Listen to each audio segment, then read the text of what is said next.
सभी लोग? बढ़िया हैं सभी। तो देखिए बच्चों, हमारा राजस्थान बोर्ड क्लास 12th का फिजिक्स चल रहा है और फिजिक्स में जो है अभी हम चैप्टर नंबर 2 गाउस का नियम और उसके अनुप्रयोग कर रहे हैं। चैप्टर नंबर 2 देख रहे हैं इस समय हम, और इसमें अभी तक मैं 5 वीडियोस बना चुका हूं। जो मेरा लास्ट वीडियो लेक्चर था वो था गाउस के नियम पे आधारित कि गाउस का नियम क्या होता है, और उसमें हमने देखा था गाउस के नियम का फॉर्मूला कि फाई बराबर क्यू बटे एप्सिलॉन नॉट, या आपकी बुक के अकॉर्डिंग बोले तो सिग्मा क्यू बटे एप्सिलॉन नॉट। ये हम देख चुके हैं गाउस के नियम में अभी तक। इसके अलावा इससे पहले हमने विद्युत फ्लक्स वगैरह देखा था, विद्युत फ्लक्स क्या होता है, और हमने देखा था कि गाउस का जो नियम है उसके लिए क्या क्या महत्वपूर्ण बिंदु आवश्यक हैं, गाउसीय तल क्या होता है, कौन से आवेशों की वजह से विद्युत क्षेत्र उत्पन्न होता है, कौन से आवेशों की वजह से फ्लक्स उत्पन्न माना जाता है, कि कौन से आवेश है बाहर वाले और अंदर वाले, दोनों प्रकार के आवेशों की वजह से हमने देखा था कि विद्युत क्षेत्र उत्पन्न होता है। और जो विद्युत फ्लक्स है वो हमने देखा था सिर्फ अंदर वाले जो विद्युत जो आवेश हैं, ठीक है, वस्तु के अंदर वाले आवेश, उनकी वजह से होता है। उसके अलावा हमने बात की थी गाउसियन तल की, और मैंने बताया था कि इसमें हम सिर्फ बंद आकृति पे ही इस नियम को लगाते हैं। बंद आकृति मतलब 3 डायमेंशनल ऑब्जेक्ट पे ही हम लगाते हैं, और किसी तरह से अगर वो हमें 2 डायमेंशनल ऑब्जेक्ट दे भी देता है, जैसे हमने एक वर्ग की बात की थी तो हमने बताया था कि इसको भी हम एक त्रिविमीय आकृति में बदल देते हैं इस प्रकार से, ये बताया था मैंने आपको, ठीक है। इस तरह से जोड़ देते हैं इसको और एक आयत के रूप में बदल देते हैं।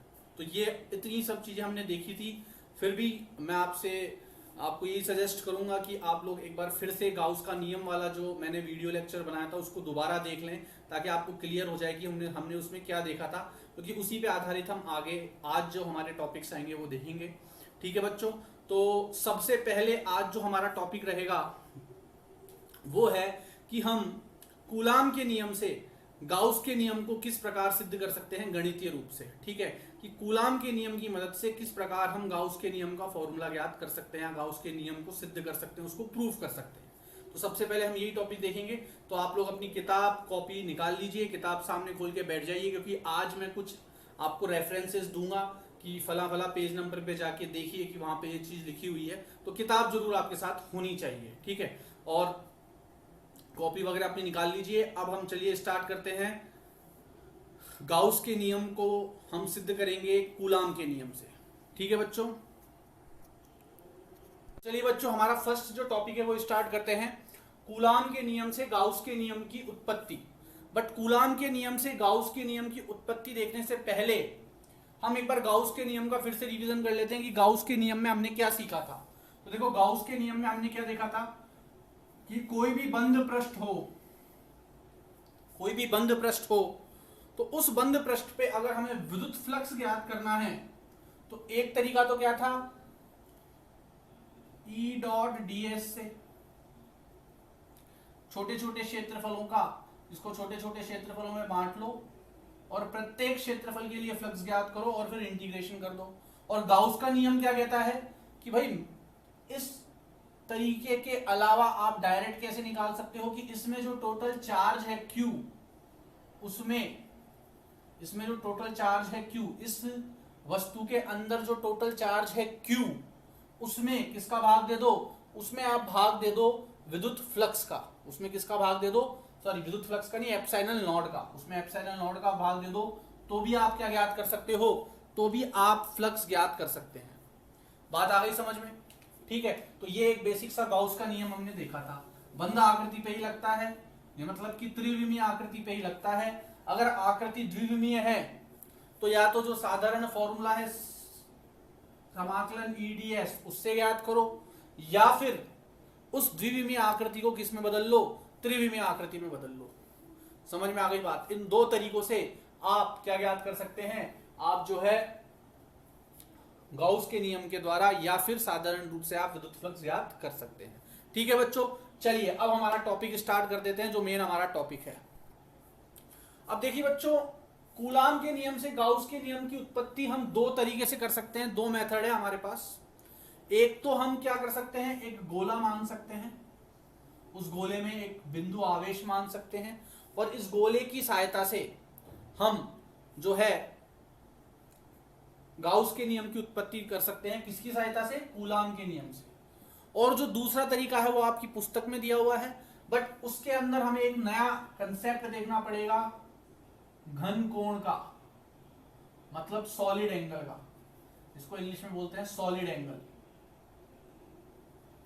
अगर किताब के तरीके से हम इसको सिद्ध करेंगे तो हमें घन कोण को समझना पड़ेगा पहले, और एक डायरेक्ट तरीका भी है। ठीक है, अब डायरेक्ट तरीका मैं आपको यहाँ पे बता रहा हूं। आप अगर परीक्षा में भी क्वेश्चन आता है और आप अगर ये डायरेक्ट मेथड अप्लाई कर देते हैं तो वो गलत नहीं होगा, वह भी सही होगा। ठीक है, हालांकि मैं आपको किताब वाला मेथड भी समझाऊंगा, बट परीक्षा के पॉइंट ऑफ व्यू से और आपके कॉपी में करने के पॉइंट ऑफ व्यू से अगर आपके परीक्षा में क्वेश्चन आता है तो उस स्थिति में आप जो आसान वाला तरीका है, जो गोले वाला तरीका है, उसी का इस्तेमाल करें। आप समझ में आ रही है बात? हालांकि मैं दोनों ही तरीके आपको यहाँ समझाऊंगा। ठीक है, तो सबसे पहले हम ये वाला मेथड देख लेते हैं जो हमारे लिए बहुत ईजी पड़ता है। तो जो फर्स्ट मेथड है बच्चों हमारा, उसमें हमें क्या करना है, एक गोला है। ठीक है, इस गोले के केंद्र पर मान लो, इस गोले के केंद्र पर, केंद्र O पर कोई आवेश है Q। समझ में आ रही है बात? कोई आवेश है Q, और यहां एक बिंदु स्थित है P।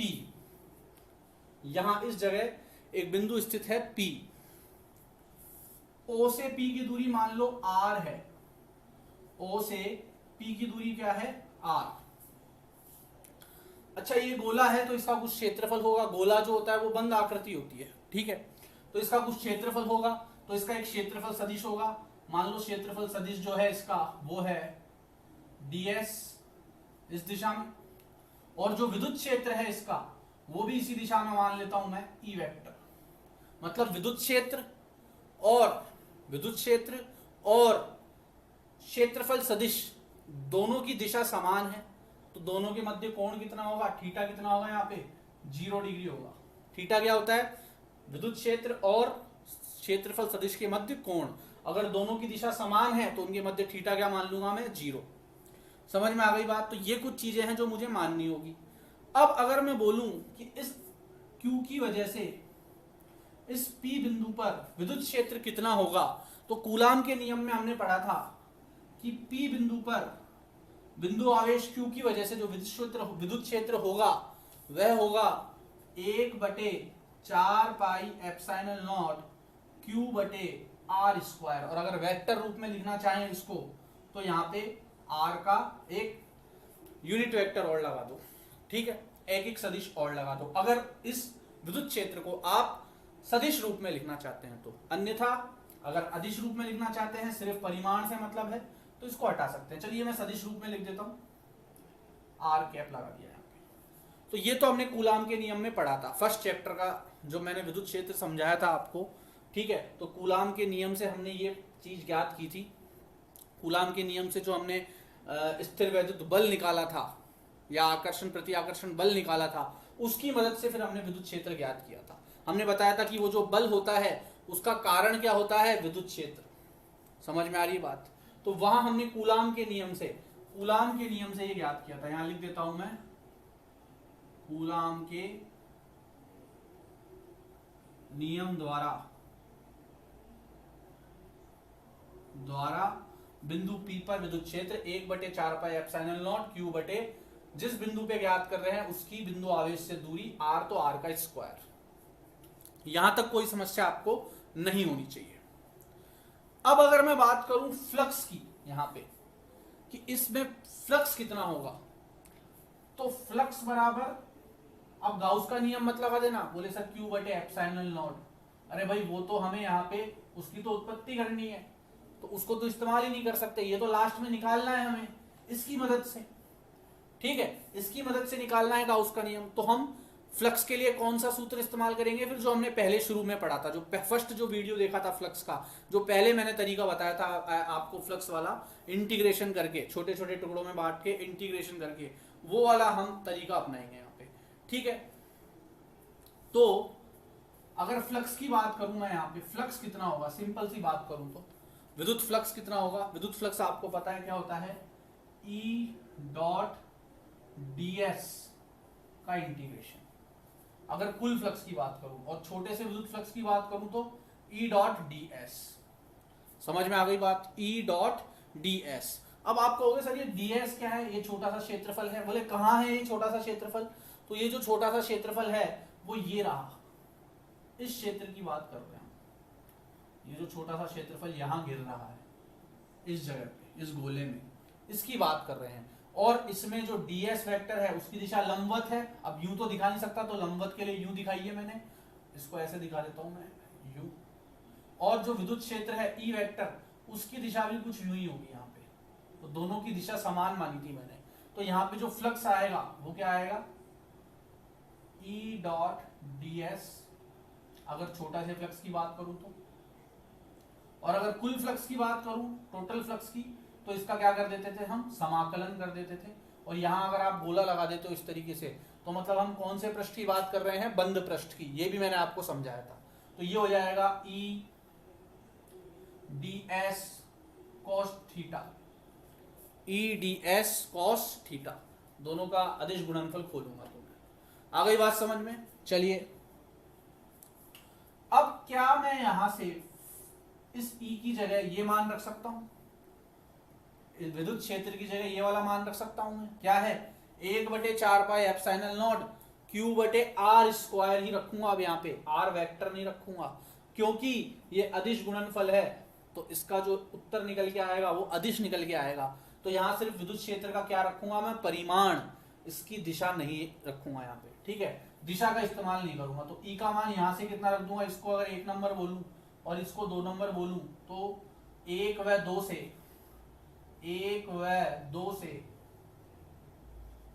फाई कितना आ जाएगा, E का मान 1/4 पाई एप्सिलॉन नॉट Q/r², और इधर से ds cos, और थीटा कितना बोला था मैंने कि क्षेत्रफल और विद्युत क्षेत्र दोनों की दिशा समान मानी है, तो थीटा कितना होगा यहाँ पे 0, तो थीटा हो जाएगा 0 डिग्री, ठीक है। तो फाई कितना आ जाएगा, देखो 1/4 पाई एप्सिलॉन नॉट कांस्टेंट रहेगा, Q का मान कांस्टेंट रहेगा, समझ में आ गई बात।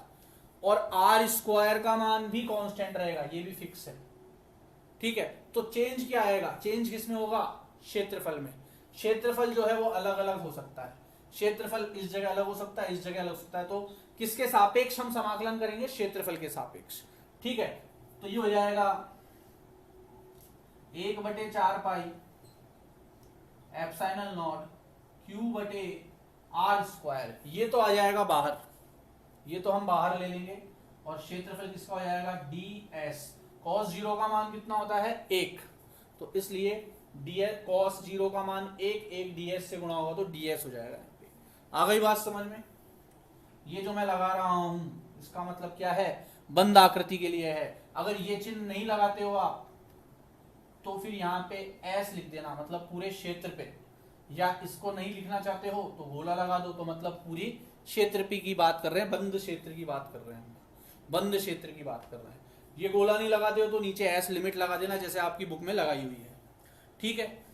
चलिए अब अगर बात करें ds की, तो ds क्या है, यहाँ पे छोटे छोटे क्षेत्रफलों का इंटीग्रेशन, योग करेंगे, तो इसमें जितने भी ऐसे छोटे छोटे क्षेत्रफल होंगे, छोटे छोटे क्षेत्रफल, उन सब का योग करेंगे तो पूरे का क्षेत्रफल आ जाएगा।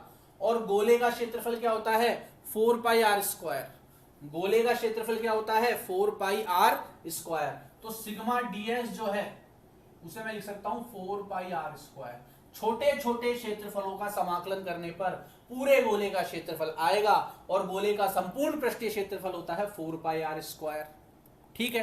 तो यहां पे ds की जगह, मतलब सिग्मा ds, या सॉरी समाकलन ds की जगह मैं क्या लिख सकता हूं 4πr²। तो देखो इसको यहां लिख रहा हूं मैं अलग से, फाई बराबर 1/4 पाई एप्सिलॉन नॉट Q/r², और इसकी जगह लिख दूंगा 4πr²। तो 4 से 4 कैंसिल हो जाएगा, पाई से पाई, r² से r²। तो फाई बराबर कितना बचेगा, Q/एप्सिलॉन नॉट और यही तो गॉस के नियम में हमने पढ़ा था कि किसी बंद आकृति के लिए फ्लक्स क्या होता है, Q बटे एप्सिलॉन नॉट। तो हमने क्या किया, कूलाम के नियम द्वारा कौन से नियम को सिद्ध कर दिया, गॉस के नियम की सिद्ध नहीं किया, उत्पत्ति कर दी एक तरह से, या उसको प्रूफ कर दिया है। ठीक है, आ गई बात समझ में। तो सिंपल सा हमने क्या किया, एक बिंदु आवेश लिया, किसमें, एक गोले में, उससे r दूरी पर स्थित एक बिंदु P लिया, इस बिंदु P से इसकी दूरी थी r, इसमें एक छोटा सा क्षेत्र हमने लिया ds, जिसकी दिशा लंबवत होगी तल के, और विद्युत क्षेत्र की दिशा भी ds की दिशा में ही थी, मतलब दोनों के बीच की दोनों की दिशा क्या थी, समान। इसका मतलब दोनों के मध्य कोण कितना होगा, यहाँ पे 0 डिग्री होगा। आ गई बात समझ में। उसके बाद मैंने कूलाम के नियम द्वारा इस बिंदु पर विद्युत क्षेत्र ज्ञात किया, 1/4 पाई एप्सिलॉन नॉट Q बटे r स्क्वायर, और क्योंकि यहाँ पे वेक्टर लगाया था तो मैंने यहाँ पे r कैप लगा दिया, एक एक सदिश लगा के इसकी दिशा भी बता दी। ये तो हो गया परिमाण, इतना पार्ट तो, और ये हो गई इसकी दिशा। ठीक है, उसके बाद मैंने क्या किया, यहां से फ्लक्स ज्ञात किया, इतने छोटे से क्षेत्र पे से का जो फ्लक्स होगा, इतने छोटे से ds क्षेत्र का फ्लक्स, तो मुझे फॉर्मूला पता है E डॉट ds, छोटा सा फ्लक्स, छोटे से क्षेत्र का छोटा सा फ्लक्स E डॉट ds। फिर मैंने क्या किया, पूरा फ्लक्स ज्ञात करा। पूरा फ्लक्स ज्ञात करने के लिए हम क्या करते हैं, समाकलन करते हैं। तो पूरा फ्लक्स अगर मान लो मैं इधर दोनों और समाकलन करूं तो d फाई का समाकलन तो क्या हो जाएगा, फाई, छोटे छोटे फ्लक्सों को मिलाकर क्या बन जाएगा, बड़ा फ्लक्स फाई, और इनका समाकलन EDS, और डॉट प्रोडक्ट हटा के कॉस थीटा लगा दिया। डॉट प्रोडक्ट खोलना आपको वेक्टर्स में मैंने समझाया हुआ है। अगर आप लोगों ने वेक्टर्स के जो मैंने 2 बेसिक वीडियोस बनाए हैं वो अभी तक नहीं देखे हैं तो वेक्टर्स के वो दोनों वीडियोस जरूर देखिए आप लोग। ये मैंने इसी पार्ट को ध्यान में रखते हुए और आगे जो भी पार्ट है जिनमें वेक्टर्स काम आएगा उनको ध्यान में रखते हुए वो 2 बेसिक वीडियोस बनाए थे। उन दोनों में से कुछ जो पार्ट है 2 वीडियोस के अलावा कुछ पार्ट मैंने जो गाउस के नियम का फर्स्ट वीडियो है उसमें भी थोड़ा सा पार्ट डाला है उसका। ठीक है, तो बेसिकली 3 वीडियोस में वेक्टर का पूरा कवर किया है, वो जरूर देख लीजिएगा आप। बेसिक क्लियर किया है उसमें पूरा वेक्टर का मैंने, क्योंकि यहाँ काम आएगा इस वजह से। चलिए, फिर हमने क्या किया, समीकरण 1 से E का मान किसमें रख दिया, 2 में। तो E की जगह हमने क्या रख दिया, 1/4 पाई एप्सिलॉन नॉट Q बटे r स्क्वायर। अब मैंने क्या देखा, 1/4 pi epsilon not constant, Q constant, R भी कांस्टेंट, यहाँ पे R भी फिक्स रहेगा। तो बाहर, ये तो बाहर आ गए। अब समाकलन सिर्फ किसका होगा, पृष्ठीय क्षेत्रफल का या छोटे से क्षेत्रफल का, क्योंकि ds अलग अलग होगा हर जगह। ds को मैं चेंज कर सकता हूँ, ds का मान कहीं छोटा ds, कहीं gs का मान कुछ हो सकता है, कहीं ds का मान कुछ हो सकता है। पूरे पृष्ठ पे छोटा छोटा क्षेत्रफल फैला हुआ है, तो ds मैंने अंदर रखा, और cos 0 का मान भी 1, तो 1 ds से गुणा हुआ तो ds ही आ गया। अब ds के समाकलन का मतलब है इस पे जितने भी छोटे छोटे ds हैं, छोटे छोटे जितने भी ds हैं उन सब को समाकलन कर देंगे तो पूरे का क्षेत्रफल आ जाएगा, और गोले का संपूर्ण पृष्ठीय क्षेत्रफल होता है 4 पाई r स्क्वायर। तो यहाँ ds की जगह मैंने 4 पाई r स्क्वायर रखा, कट कट आगे क्या आ गया, Q बटे एप्सिलॉन नॉट। अब Q क्या था, Q क्या माना था मैंने। अब देखो यहाँ एक ध्यान रखने वाली बात है, यहाँ एक ध्यान रखने वाली बात क्या है कि यहाँ पे आप जो Q ले रहे हो तो इसके लिए तो आप बिंदु आवेश ले रहे हो। ठीक है, अब आप कहोगे कि सर ये तो एक बिंदु आवेश है, और आपने बताया था कि गाउस के नियम में जो Q होता है वो कुल आवेश होता है, तो यहाँ तो ये सिंगल आवेश है और यहाँ कुल आवेश आता है, तो यहाँ सिग्मा क्यों नहीं लगा रहा। तो देखो बच्चों, मैंने इस गोले में आवेश टोटल लिया ही यही था, एक ही आवेश था बस। ठीक है, ये गलत फहमी मत रखना कि सिग्मा लगता है तो यहाँ सिग्मा क्यों नहीं आ रहा। सिग्मा तब लगे जब बहुत सारे Q लेता मैंने टोटल आवेश इसमें माना ही Q है, एक ही आवेश है Q, और उसकी मदद से ये ज्ञात कर लिया। बात आ गई समझ में। अगर बहुत सारे आवेश होते तो सिग्मा लगा देते। ठीक है, अगर बहुत सारे आवेश होते तो इसमें क्या लगा देते, हम सिग्मा लगा देते। तो आप लोग इसको पॉज करके नोट कर लीजिए, पॉज करिए इस वीडियो को, इसको नोट कर लीजिए। तब तक मैं अपने पेन में इंक भी डाल लेता हूं, फिर हम आगे देखते हैं कि किताब में इसको घन जो कोण है सॉलिड एंगल उसकी मदद से कैसे समझाया गया है। उसको मैं ज्यादा डीप में नहीं, बस बेसिक सा आइडिया दूंगा आपको। इसी तरीके से होगा तो इसमें जहां पे जो बदलाव आएगा वो मैं आपको बता दूंगा। और सॉलिड एंगल क्या होता है, घन कोण होता क्या है, ये मैं आपको जरूर बताऊंगा, क्योंकि ये हमारे आगे काम आ सकती है चीज, और नहीं भी आएगी तो कंपटीशन में कहीं ना कहीं इसका इस्तेमाल हो सकता है, तो वो मैं आपको जरूर बताऊंगा। तो फिलहाल आप इसको जो है नोट कर लीजिए, उसके बाद किताब में जो तरीका दिया हुआ है वो देखते हैं हम। ठीक है बच्चों, रही बात इसके थ्योरी की कि ये हमने गोला माना, तो ये सब आपको अपनी लैंग्वेज बनानी आनी चाहिए। नहीं आती तो किताब में से देख के ये लैंग्वेज बनाना सीखनी चाहिए आपको, क्योंकि एक शुरू में हर चीज का इंट्रोडक्शन देना होता है कि माना एक गोला है, उसके केंद्र ओ पर एक आवेश क्यू रखा है, ठीक है, ओ से आर दूरी स्थित एक बिंदु पी है, माना इस पर जो इसका जो छोटे से क्षेत्र का जो सदिश क्षेत्र है वह ds है, विद्युत क्षेत्र E है, दोनों की दिशा समान है। ये सब चीजें जो मैंने बोली ये सब आप लिख दो बस वहां पॉइंट वाइज, उसके बाद डेरिवेशन शुरू करो, डेरिवेशन खत्म करो, और गॉस का नियम क्या हो गया, सिद्ध हो गया। ठीक है, तो आसान है, बिल्कुल बेसिक सा चीज है, आपको बस अपनी लैंग्वेज बनानी आनी चाहिए। लैंग्वेज बनाना आपको किताब से बढ़िया कोई नहीं बता सकता। ठीक है, हालांकि जो नोट्स में तैयार करवाऊंगा उसमें भी लैंग्वेज तो दूंगा, बट फिर भी मैं कहूंगा कि लैंग्वेज खुद की ही आनी चाहिए, क्योंकि लास्ट में जब एग्जाम देने हम बैठते हैं तो अगर कुछ याद नहीं आता या हम सब कुछ भूल जाते हैं, तो अगर हमको अपना बेसिक लैंग्वेज बनानी आती है तो हम कोई भी प्रश्न को हल कर सकते हैं। आ गई बात समझ में? चलिए इसको नोट कीजिए, फिर आगे देखते हैं। चलिए बच्चों, अब हम आगे देखते हैं कि आपकी बुक में जो दिया हुआ है उसको कैसे देखना है। तो उसमें आपको कुछ नहीं है, बाकी सब चीजें वही है। एक छोटा सा नया कंसेप्ट है जिसे हम देख लेते हैं, वो है घन कोण। घन कोण जिसे हम कहते हैं सॉलिड एंगल, सॉलिड एंगल जिसे हम कहते हैं, और ओमेगा के द्वारा इसको दर्शाते हैं। ओमेगा के द्वारा और क्या दर्शाते थे हम, 10th क्लास में ओम का नियम पढ़ा था, तो उसमें रेजिस्टेंस को भी हम इसी के द्वारा दर्शाते थे। ठीक है, वहां हम इसको ओम कहते थे। तो जो घन कोण है, सॉलिड एंगल है, इसके बारे में देख लेते हैं ये क्या होता है। तो देखो, अगर घन कोण को सिंपल सी भाषा में मैं परिभाषित करूं एक लाइन में, तो यह एक ऐसा त्रिविमीय कोण होता है, एक ऐसा त्रिविमीय कोण जो किसी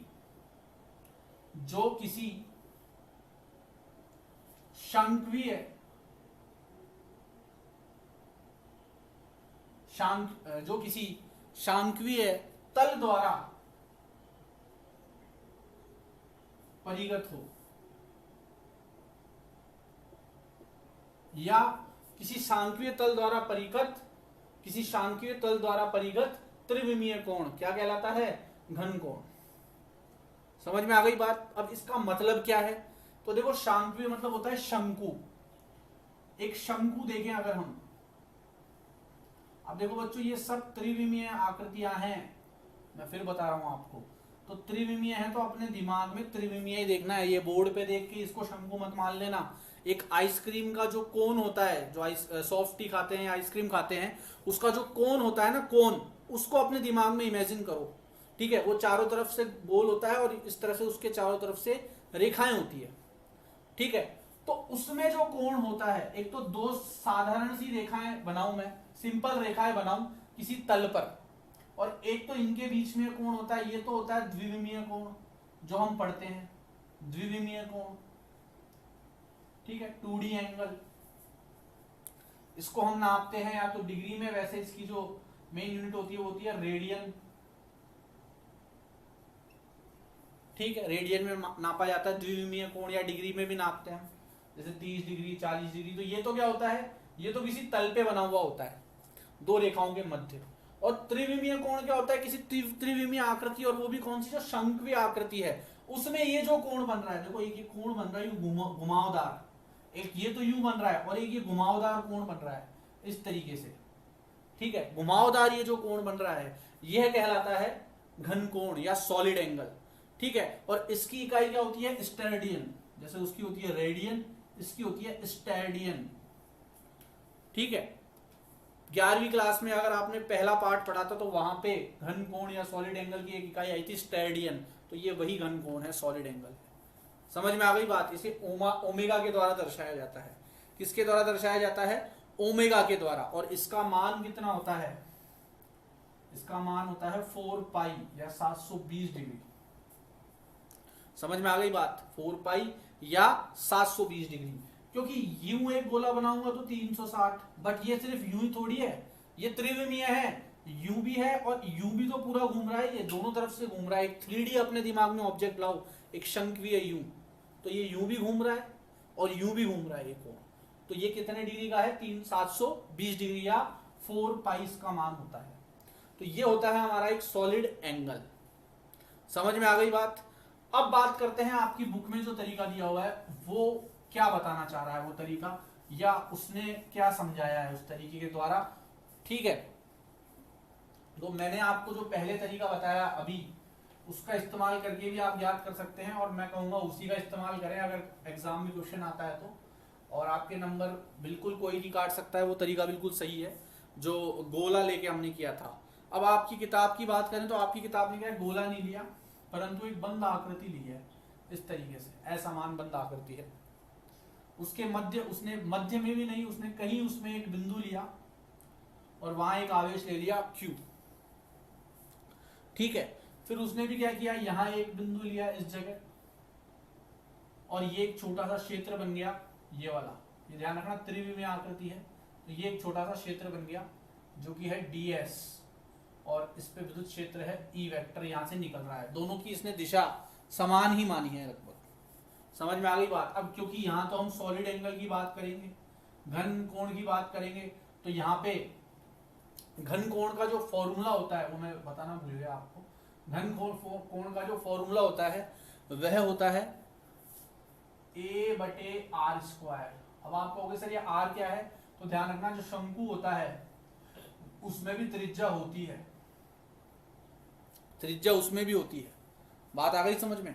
तो A/r² इसका फॉर्मूला होता है क्षेत्रफल बटे त्रिज्या का वर्ग, या जो दूरी है उसका वर्ग। तो अभी हम यहाँ पे बात कर रहे हैं छोटे से क्षेत्रफल की, यहाँ हम किसकी बात कर रहे हैं, छोटे से क्षेत्रफल की। तो इसमें भी मैं डायरेक्ट बता रहा हूं। अब इसने सबसे पहले क्या किया, इस बिंदु पे विद्युत क्षेत्र ज्ञात किया कूलाम के नियम से, 1/4 पाई एप्सिलॉन नॉट Q/r²। बोले ठीक है सर। फिर इसने फ्लक्स ज्ञात किया EdS छोटा सा, और फिर पूरा फ्लक्स ज्ञात किया इसका समाकलन करके EdS cos थीटा। ठीक है, यहां तक कोई प्रॉब्लम नहीं है। फिर इसने क्या किया, यहां से E का मान इसमें रख दिया, यहाँ पे देखो वेक्टर लिया है तो r कैप लगा दिया मैंने, यहाँ से E का मान इसमें रखा तो फाई कितना आ गया, वही 1/4 pi epsilon not Q/r² cos theta. समझ में आ गई बात यहां तक? बोले ठीक है, यहां तक भी कोई समस्या नहीं है। ds नहीं लिखा है, ds भी आएगा, ds cos थीटा। ठीक है, अब इसमें क्या है, क्योंकि हम यहाँ पे घन कोण की बात कर रहे हैं, यहाँ पे हम किसकी बात कर रहे हैं, घन कोण की। देखो ये एक शंकु बना, ये एक शंकु बना, इस शंकु की, ये जैसे एक शंकु बन गया, इस शंकु की एक छोटी सी त्रिज्या होती है r, खुद की भी छोटा सा शंकु है, छोटा सा क्षेत्र ले रहे हैं, तो यहाँ से एक छोटा सा शंकु बनेगा, उसकी एक छोटी सी त्रिज्या होगी dr। ठीक है, तो यहाँ जो त्रिज्या है r वो भी परिवर्तनीय होगी, अलग अलग शंकु बनेंगे तो r का मान भी बदलता रहेगा। तो यहाँ पे क्या है, Q/4 पाई एप्सिलॉन नॉट, ये तो कांस्टेंट हो जाएगा, Q/4 पाई एप्सिलॉन नॉट ये तो कांस्टेंट हो जाएगा, और अंदर क्या आ जाएगा, ds cos थीटा बटे r², ds cos थीटा बटे r²। आ गई क्या बात समझ में? ये आ जाएगा हमारा छोटे से क्षेत्रफल के लिए, ये मान आ जाएगा। अब ये जो ds cos थीटा बटे r² है, A/r² और ds cos थीटा बटे r², तो देखो ये जो पार्ट है ds बटे r², यही क्या होता है हमारा, ओमेगा होता है, यही क्या होता है, ओमेगा। बट क्योंकि हम छोटे से क्षेत्रफल की बात कर रहे हैं तो ये छोटा सा क्षेत्रफल आएगा, यहाँ पे मैं लिख देता हूं कि ये जो ds cos थीटा छोटा सा क्षेत्रफल बटे r², ठीक है, ये जो है ये किसके बराबर आएगा, छोटे से घन कोण d ओमेगा के बराबर। ये किसके बराबर आएगा, छोटे से घन कोण d ओमेगा के बराबर। तो मैं यहाँ क्या लिख सकता हूं, ये फ्लक्स चल रहा है हमारा, फ्लक्स बराबर Q/4 पाई एप्सिलॉन नॉट, और ds cos थीटा बटे r² की जगह मैं लिख सकता हूं छोटा सा d ओमेगा, छोटा सा घन कोण। ये बात समझ लेना, इसका मतलब क्या होता है, घन कोण का फॉर्मूला क्या बताया मैंने, a/r²। तो जैसे ये शंकु है, ये शंकु है, इस शंकु में ये जो क्षेत्रफल है वो तो ये आ गया, और इसकी जो त्रिज्या का वर्ग है वो बटे में आ जाएगा, तो आपको क्या मिल जाएगा, इसका घन कोण मिल जाएगा या सॉलिड एंगल मिल जाएगा। समझ में आ गई बात। तो ये हमारा फ्लक्स आ गया, q/4πε0 कांस्टेंट, और d cos θ/r² का मान कितना आ गया, d फाई या d ओमेगा, और इसको मैं लिख सकता हूँ q/4πε0 d ओमेगा, मतलब जितने भी छोटे छोटे ओमेगा हैं उन सबको जोड़ दो तो बड़ा क्या आ जाएगा, बड़ा आ जाएगा हमारा ओमेगा। और अभी अभी मैंने आपको बताया था कि ओमेगा का मान कितना होता है, 4 पाई, ओमेगा का मान कितना होता है, 4 पाई। तो डी ओमेगा छोटे छोटे हैं उन सबको जोड़ दो तो बड़ा ओमेगा आ जाएगा, तो सिग्मा डी ओमेगा की जगह मैं लिख सकता हूँ 4 पाई। ठीक है, 4 पाई से 4 पाई कट जाएगा, क्या बचेगा, q/ε0। फिर से क्या आ गया हमारा, फिर से हमारा गॉस का नियम आ गया। तो अगर बुक के हिसाब से चलना चाहते हो तो एक घनकोण वाला कंसेप्ट ले लेना, वरना इससे पहले वाले तरीके से चलना चाहते हो तो सिर्फ आपको एक गोला लेना है और कुछ नहीं करना। बात आ गई समझ में आपको। ठीक है, यहाँ पे ds cos θ/r² का मान जो होगा, छोटे से क्षेत्रफल के लिए छोटा सा घनकोण मैंने d ओमेगा माना है, तो ds cos θ/r² की जगह मैंने d ओमेगा रख दिया, और समाकलन का चिन्ह ऐसे कैसे है, अच्छा यहाँ पे ये गोला जरूर लगा देना, या तो s लिख देना लिमिट में या ये गोला लगा देना, मतलब पूरी बंद आकृति की बात हो रही है यहाँ पे। आ गई बात समझ में। ठीक है, तो ये भी आप नोट कर सकते हैं अगर आप करना चाहे तो, वरना बुक में पूरा डेरिवेशन दिया हुआ है, समझा मैं आपको पिछले वाले में दिया ही है कैसे क्या करना है, तो इसको आप हल्का सा नोट कर लीजिए ताकि आपको ध्यान रहे। और जो चीज़ें मैंने बताई कि भाई ठोस कोण क्या होता है या घन कोण क्या होता है या सॉलिड एंगल क्या होता है वो आपको पता होना चाहिए, इसकी इकाई पता होनी चाहिए, स्टेडियन होती है, द्विविमीय कोण की इकाई होती है रेडियन, और इसकी इकाई होती है स्टेडियन। ठीक है, चलिए इसको नोट कर लीजिए। अब हमारा फिर अगले वाला टॉपिक देखते हैं हम, जिसमें हम गॉस के नियम के अनुप्रयोग देखेंगे।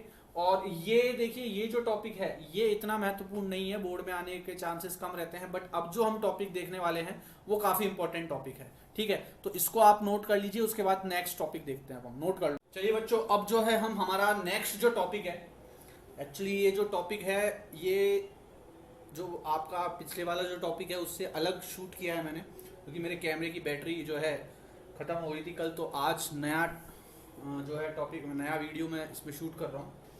तो गाउस के नियम के अनुप्रयोग देखेंगे अब हम, जो हमारा नेक्स्ट टॉपिक है। तो बच्चों गाउस के नियम में हम क्या करेंगे, गाउस के नियम के अनुप्रयोग का क्या मतलब है कि गाउस के नियम से हम ज्ञात क्या करेंगे, इसको कहाँ अप्लाई करेंगे। अगर आप पाठ का नाम देखेंगे तो पाठ का नाम यही है, गाउस के नियम, गाउस का नियम व उसके अनुप्रयोग। तो गाउस का नियम तो हमने समझ लिया है, गाउस के नियम में तो हमें कोई दिक्कत ही नहीं है। अब गाउस के नियम के अनुप्रयोग क्या हैं, तो बेसिकली मैं आपको बता दूं कि जो मेन जो गाउस के नियम का अनुप्रयोग है वह है विद्युत क्षेत्र ज्ञात करना, विद्युत क्षेत्र ज्ञात करना।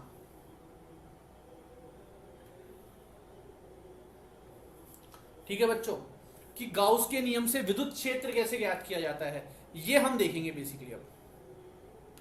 तो देखिए बच्चों, गाउस के नियम से विद्युत क्षेत्र ज्ञात करने से पहले हमें दो चीजों का ध्यान रखना है कि जब भी गाउस के नियम से या गाउस के नियम की मदद से हम विद्युत क्षेत्र ज्ञात करेंगे तो हमें दो चीजों का ध्यान रखना है। जो फर्स्ट चीज है अभी आप सिर्फ नोट कर लीजिए, फिर जब हम इसके अनुप्रयोग देखेंगे तो आपको समझ में आएगा कि इन चीजों का मतलब क्या था जो सर ने बोर्ड पे लिखी थी। फिलहाल आप सिर्फ नोट कर लीजिए इसे। तो जो फर्स्ट जो अनुप्रयोग है वह है कि जो विद्युत क्षेत्र की तीव्रता है उसका परिमाण एक समान होना चाहिए। ठीक है, विद्युत क्षेत्र की तीव्रता का परिमाण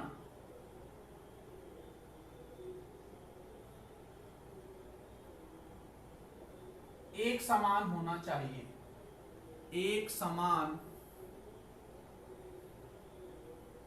होना चाहिए। ठीक है, विद्युत क्षेत्र की तीव्रता मतलब किसके द्वारा दर्शाते हैं इसको, ई के द्वारा या ई वेक्टर के द्वारा। ठीक है बच्चों, कि विद्युत क्षेत्र कितना तीव्र है, इंटेंसिटी ऑफ इलेक्ट्रिक फील्ड। ठीक है, तो वो एक समान होनी चाहिए। एक समान मतलब सब जगह एक जैसा होना चाहिए विद्युत क्षेत्र या विद्युत क्षेत्र की तीव्रता। ये नहीं कहीं ज्यादा है कहीं कम है। जब भी हम गाउस के नियम से किसी गाउसियन तल पर या किसी गाउसियन आकृति पर या किसी बंद पृष्ठ पर विद्युत फ्लक्स ज्ञात करते हैं या विद्युत क्षेत्र ज्ञात करते हैं, तो ध्यान रखना है कि जो विद्युत क्षेत्र हम ज्ञात कर रहे हैं उसकी तीव्रता उस बंद पृष्ठ पर या उस गाउसियन आकृति पर सब जगह कैसी होनी चाहिए, समान होनी चाहिए गाउसियन तल पर। बात आ गई समझ में। और जो सेकंड चीज हमें ध्यान रखनी है वो यह रखनी है कि जो पृष्ठ का जो चयनित भाग है जिसके क्षेत्रफल हम ज्ञात करेंगे, उनकी जो दिशा है विद्युत क्षेत्र, वह विद्युत क्षेत्र ई वेक्टर के या तो समांतर होनी चाहिए या लंबवत होनी चाहिए। तो मैं सिर्फ इतना सा बोल देता हूं कि क्षेत्रफल सदिश की दिशा विद्युत क्षेत्र या ई वेक्टर की दिशा के समांतर अथवा लंबवत होनी चाहिए, लंबवत हो। इसका क्या मतलब है इस पॉइंट का? आपको पता है, जब मैंने आपको बताया था कि किसी गाउसियन तल की हम बात करते हैं तो जो आपका एरिया वेक्टर है, जो क्षेत्रफल सदिश है, वह तो तल पर हमेशा क्या रहेगा, लंबवत। अब इलेक्ट्रिक फील्ड जो है वह क्षेत्र की दिशा में भी हो सकता है। अगर क्षेत्र की दिशा में ही या क्षेत्रफल की दिशा में ही, क्षेत्रफल की दिशा में ही विद्युत क्षेत्र की दिशा है कि एस वेक्टर की दिशा में ही ई वेक्टर की दिशा है, तो दोनों क्या हो जाएंगे, समांतर हो जाएंगे। इसी दिशा में एस वेक्टर, इसी दिशा में ई वेक्टर। या फिर क्या हो सकता है, एस वेक्टर तो लंबवत ही रहेगा बट ई वेक्टर जो है कैसे हो सकता है, इस तरफ यू, इसके लंबवत। ठीक है, मैंने आपको बताया भी था कि जो थीटा था वहां पे इलेक्ट्रिक फ्लक्स में, वह किस प्रकार से इलेक्ट्रिक फ्लक्स को जो है प्रभावित कर रहा था।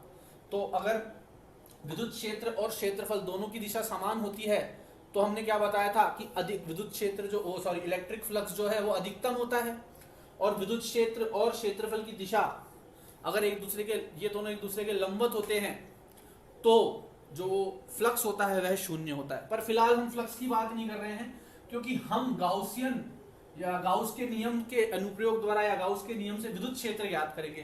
तो फिलहाल ये 2 पॉइंट आप अपनी कॉपी में लिख लीजिए पॉज करके वीडियो को। अभी आगे आपको समझ में आएगा कि मैं बात किसकी कर रहा था जब हम हमारा नेक्स्ट जो टॉपिक है उसे देखेंगे। तो फिलहाल आप इसको पॉज करके नोट कर लीजिए इन 2 बिंदुओं को, और ये 2 बिंदु अभी जब हम आगे करेंगे तो आपके सामने होनी चाहिए कॉपी में, आपको ध्यान होना चाहिए कि मैंने क्या लिखवाया था। ठीक है, अगर आपको इनको ज्यादा समझना है तो पेज नंबर 34 पे आपको ये दोनों बिंदु मिल जाएंगे आपकी बुक में। चलिए इनको मैं इरेज कर रहा हूं। अब हमारा जो बच्चों फर्स्ट टॉपिक है गाउस के नियम के अनुप्रयोग में विद्युत क्षेत्र ज्ञात करने के लिए, तो सबसे पहले हम विद्युत क्षेत्र कहां ज्ञात कर रहे हैं? सबसे पहले हम विद्युत क्षेत्र ज्ञात कर रहे हैं अनंत रेखीय आवेश के कारण विद्युत क्षेत्र की तीव्रता। अनंत रेखीय आवेश के कारण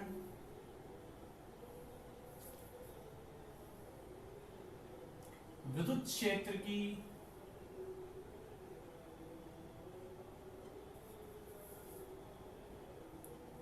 तीव्रता।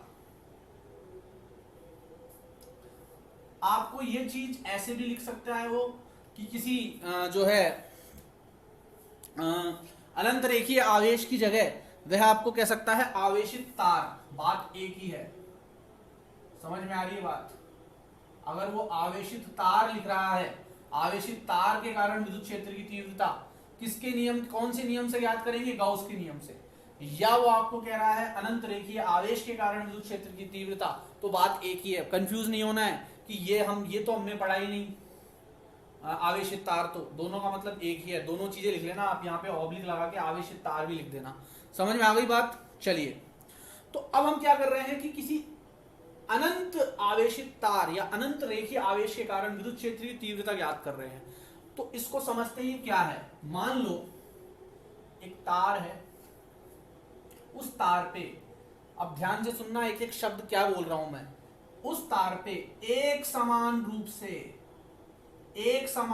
से आवेश जो है वो वितरित है, एक समान रूप से है, ये नहीं कहीं ज्यादा आवेश है कहीं कम आवेश है। समझ में आ रही बात? एक समान रूप से आवेश वितरित है तो विद्युत क्षेत्र भी समान होगा।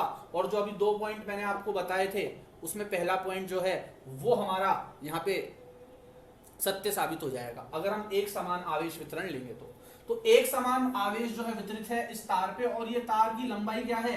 अनंत है, दोनों तरफ अनंत तक फैला हुआ है ये। हालांकि मेरा बोर्ड लिमिटेड है इसलिए इसको मैं इतना ही दिखा रहा हूं, बाकी ये है अनंत तक। ठीक है बच्चों, चलिए अब आपको क्या करना है इसमें, इस तार की वजह से, इस तार के कारण विद्युत क्षेत्र की तीव्रता ज्ञात करनी है, ई वेक्टर ज्ञात करना है, लेकिन किसकी मदद से? गाउस के नियम की मदद से। क्या कहता है गाउस का नियम? फाई बराबर Q बटे एप्सिलॉन नॉट या सिग्मा Q बटे एप्सिलॉन नॉट। अगर कुल आवेश Q है तो Q लिख देंगे, बहुत सारे Q आवेश हैं तो उन सब का योग लिख देंगे। ठीक है, और बटे में तो एप्सिलॉन नॉट है। ठीक है बच्चों, चलिए तो देखिए इसको ज्ञात करेंगे हम। अब इसको कैसे ज्ञात करेंगे?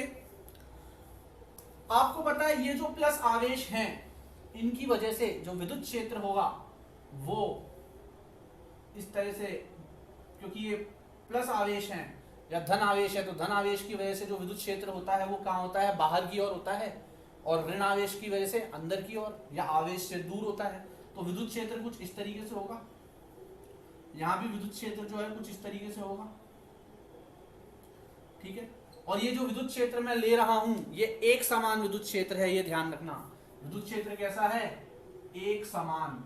जो फर्स्ट पॉइंट मैंने लिखवाया था, ठीक है, उसको उसकी वजह से मैं इसको विद्युत क्षेत्र को क्या मान रहा हूं?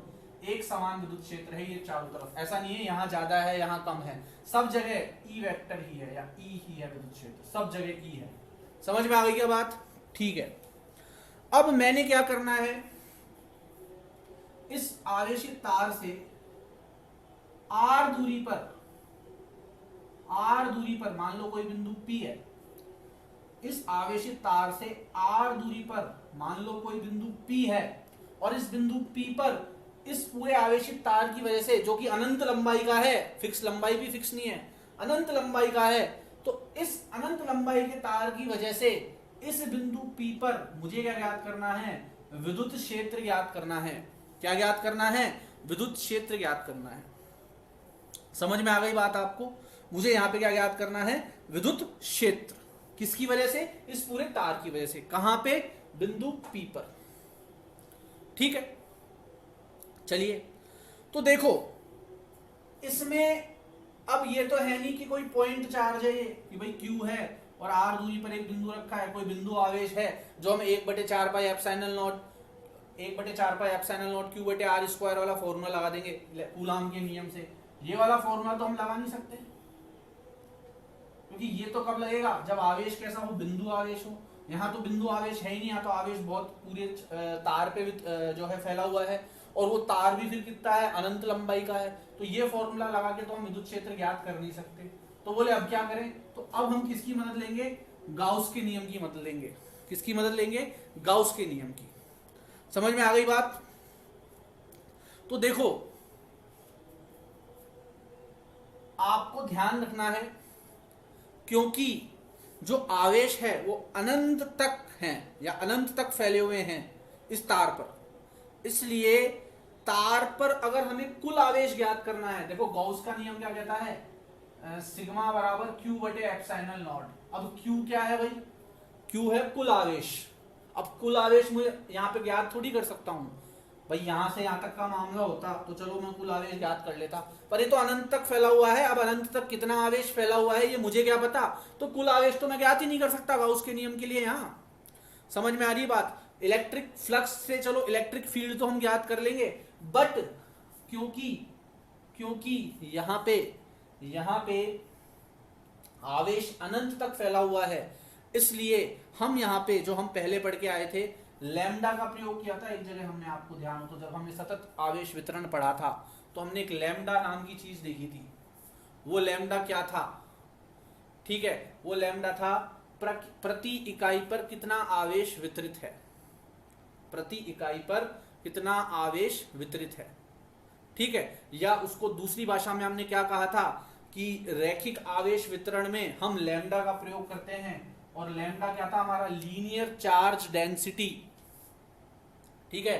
रैखिक आवेश घनत्व, रैखिक आवेश घनत्व कि एक इकाई आवेश पर या एक इकाई लंबाई पर कितना आवेश वितरित है, ठीक है।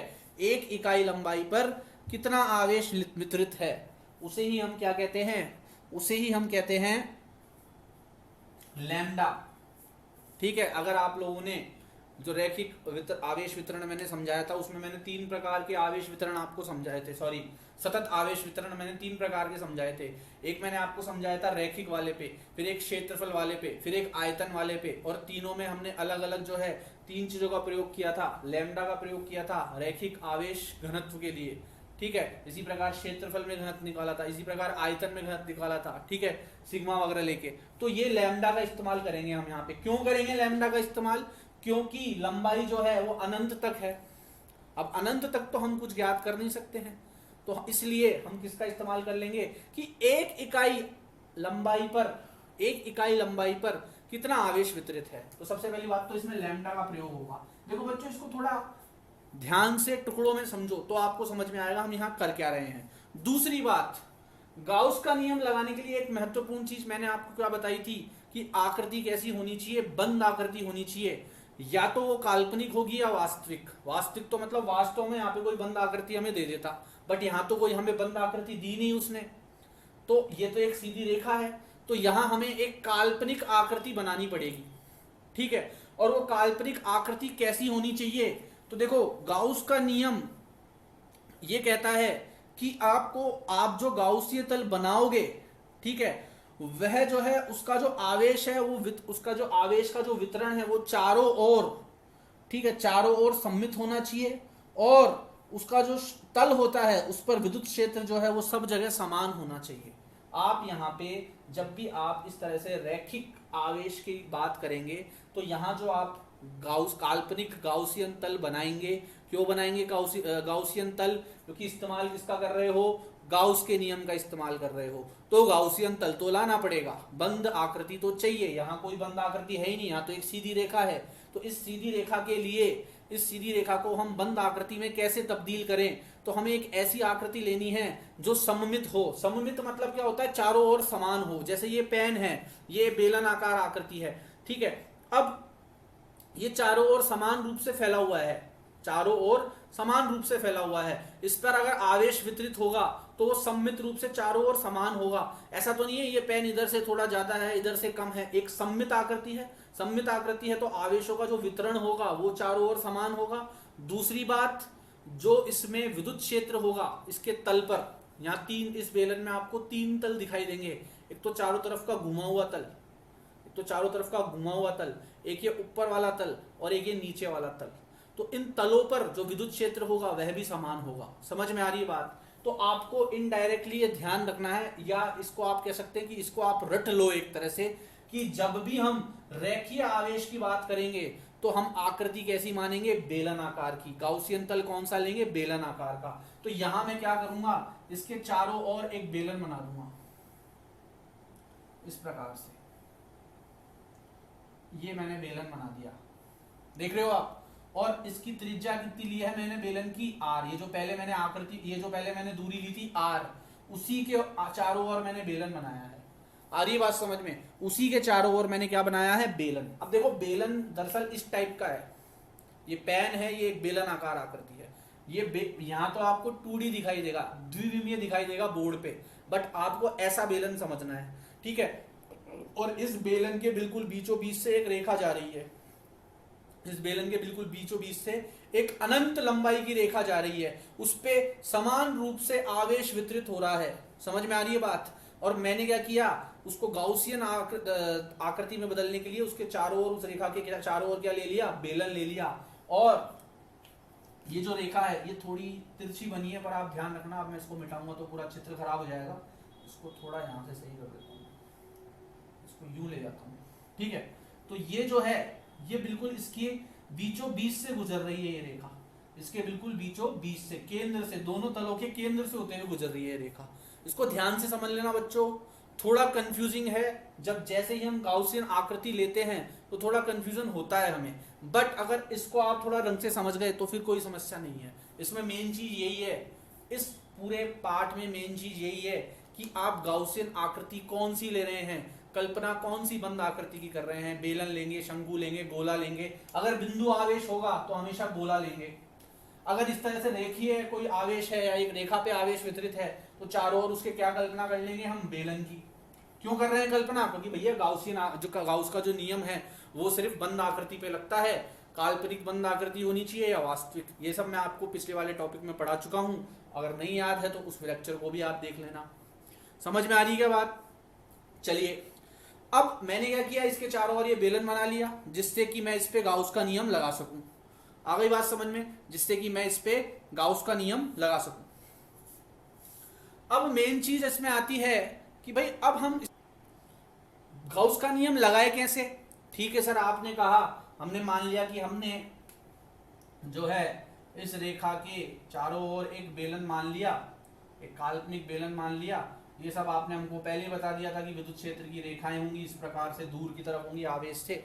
हमने ये सब मान लिया, ठीक है, आपने समझाया, हमको समझ में आ गया। बट अब इसमें गाउस का नियम लगाए कैसे? तो देखो, गाउस का नियम क्या कहता है। एक तो ये जो मैंने गाउसियन तल के लिए आपको बात कही है, इसको एक बार मैं दोबारा यहाँ लिख रहा हूँ, ध्यान से समझ लेना आप कि गाउसियन तल में आपको क्या ध्यान रखना है कि सबसे पहले तो आपको क्या करना है, गाउस का नियम लगाना है। तो सबसे पहले क्या करना है,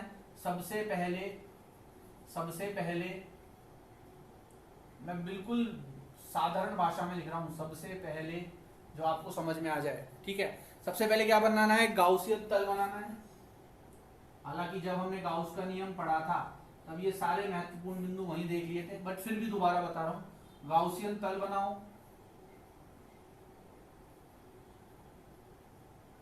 बना लिया गाउसियन तल, बेलन। अब गाउसियन तल बनाते समय किन चीजों का ध्यान रखना है कि गाउसियन तल कैसा हो, सममित हो। देखो, गाउसियन तल क्या होता है, कोई भी बंद आकृति ऐसे इस प्रकार से तिरछी मिर्ची मैंने टेढ़ी मेढ़ी बना दी, और अगर ये 3D है, इसमें लंबाई चौड़ाई ऊंचाई सब है, तो ये भी गाउसियन आकृति कह सकते हो आप। बट यह सममित नहीं है, ये चारों तरफ से एक जैसी नहीं है, कहीं से मोटी पतली उबड़ खाबड़, कहीं से ज्यादा कहीं से कम, इस तरीके से है। तो गाउसियन आकृति क्या बनानी है, जो हमको बनानी है वो कैसी हो, सममित हो। अब सममित गाउसियन आकृति कौन होती है, जैसे बेलन है, चारों ओर समान है, चारों तरफ से समान है, ठीक है। आ रही बात समझ में? घन है, घनाभ है, गोला है, चारों ओर से समान है, ठीक है। इस प्रकार की आकृति आपको लेनी है जो सममित होनी चाहिए, ठीक है। और उसके चारों ओर, गाउसियन आकृति के चारों ओर, उसके चारों ओर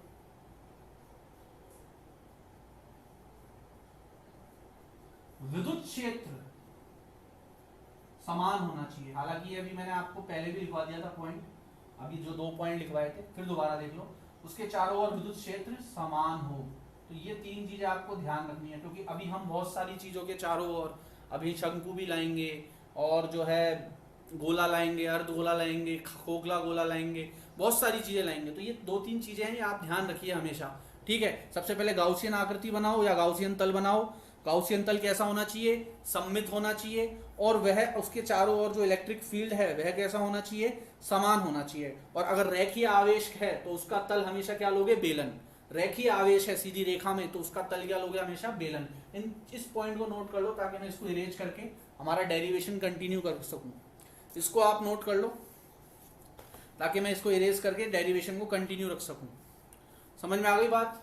चलिए इसको नोट कर लीजिए, इन 3 चीजों को, क्योंकि बोर्ड पे वही सबसे बड़ी बात ये है कि जगह कम है। चलिए अब मैं जो एक्स्ट्रा चीजें हैं वो सब हटा रहा हूं, क्योंकि मुझे डेरिवेशन देखना है। हेडिंग वगैरह आप बुक से भी लगा सकते हैं।